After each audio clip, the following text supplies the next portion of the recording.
Hello বন্ধুরা, Shweta village food cooking চ্যানেলে আপনাদের সবাইকে আবারও স্বাগত। আশা করছি আপনারা সবাই বেশ ভালো আছেন এবং সুস্থ আছেন।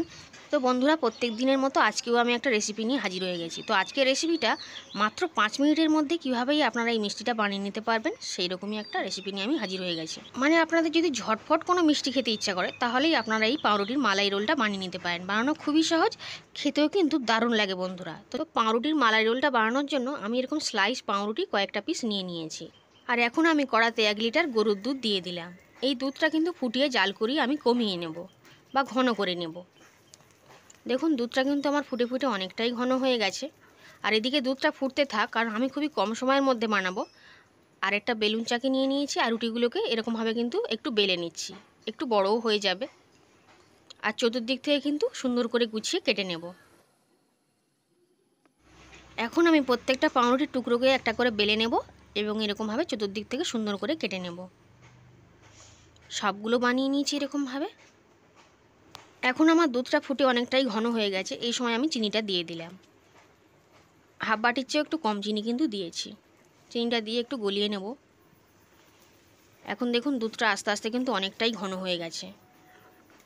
আরও কিছুক্ষণ পর দুধটা একদম মালাইয়ে পরিণত করে নিয়েছি। তো এই দুধটা আমি কিছুটা ঢেলে নেব বাটিতে। তো আমি বাটিতে কিছুটা ঢেলে নিয়েছিলাম আর এখানে কিন্তু আরেকটু দুধ আমি দিয়ে দিয়েছি। এবার অল্প করে আমি 2 চামচ মতন চিনি দিয়ে দেবো। যেহেতু নতুন করে অল্প দুধ দিয়েছি তো সেই জন্য 2 চামচ মতন চিনি দিলাম। চিনিটা দিয়ে একটু গলিয়ে নিচ্ছি এবং একটু ঘনও করে নিয়েছি। এখন দুধটা অনেকটাই ঘন হয়ে গেছে। তো এই সময় আমি 4 চামচ মতন সুজি নিয়ে নিয়েছি। ছোটো চামচে 4 চামচ সুজি দিয়ে দিলাম। সুজিটা দিয়ে নাড়ি চাড়িয়ে মিশিয়ে দিচ্ছি। আর এই সময় আমি উনানের জালটা কিন্তু হালকা রেখেছিলাম সুজিটা দেওয়ার সময়। তো এইভাবে আর একটু কিছুক্ষণ জাল করিয়ে নেব। দেখুন আস্তে আস্তে ঘন হয়ে যাবে এবং সুজির একটা ডো বানিয়ে নেব। খুব ভালো করে নেড়ে চেড়ে নিচ্ছি যাতে তলা থেকে বসে না যায় বা ধরে না যায়, তাহলে কিন্তু ভালো লাগবে না খেতে। এই সময় পুরটা আমার রেডি হয়ে গেছে। তো আমি একটা পাত্রে নামিয়ে নিচ্ছি।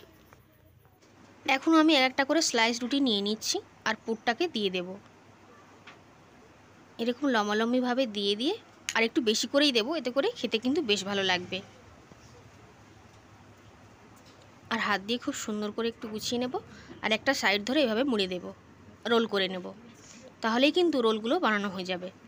কত সুন্দর ঝটপট বানানো হয়ে যাবে, কোনো অসুবিধাই হবে না। আপনারা যে কেউ চাইলেই বানিয়ে নিতে পারবেন। আরও একটাকেও আমি বানিয়ে নেব। পরপর রোলগুলো আমি এরকমভাবেই বানিয়ে নেব। খুবই অল্প সময়ের মধ্যে যদি আপনাদের কোনো মিষ্টি খেতে ইচ্ছা করে আপনারা এরকম পাউরুটি রোলটা বানিয়ে নিতে পারবেন।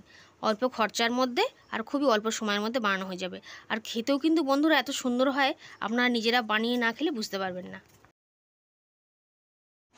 এখন আমার এই রোলটাও বানানো হয়ে গেছে। তো আমি রেখে নিচ্ছি। সবগুলো আমি এভাবে বানিয়ে নিয়েছি। এবার আগে থেকে যে মালাইটা বানিয়ে রেখেছিলাম এর উপর থেকে খুব ভালো করে কিন্তু দিয়ে দেব। একবার আপনারা হয়ে বানিয়ে খেয়ে দেখবেন, ভীষণ সুন্দর হয় কিন্তু রেসিপিটা।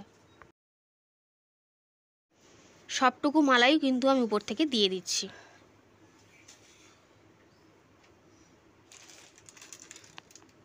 এবার উপর থেকে কয়েকটা কাঠবাদামকে নিয়ে নিয়েছি। আপনারা চেরিও দিতে পারেন, চেরি দিলে বেশি ভালো লাগবে। চেরিটা আমার কাছে ছিল না, তো কাঠবাদামগুলো আমি উপর থেকে দিয়ে দিচ্ছি। এতে করে দেখতে খুব সুন্দর লাগবে। দেখুন কতটা সুন্দর দেখতেও লাগছে বন্ধুরা। তাহলে আপনারাই দেখলেন যে 5 মিনিটের মধ্যে কত সহজেই আমি একটা পাউরুটি রোল বানিয়ে ফেলেছি। তো আর দেরি না করে আপনারাও কিন্তু যদি মিষ্টি খেতে ইচ্ছা করে এরকম মিষ্টি বাড়িতেই বানিয়ে খেতে পারেন। এখন আমি একটাকে কেটে দেখিয়ে দিচ্ছি যে কতটা নরম হয়েছে, মুখে দিলেই মিলিয়ে যাবে। খুবই অসাধারণ স্বাদের হয়।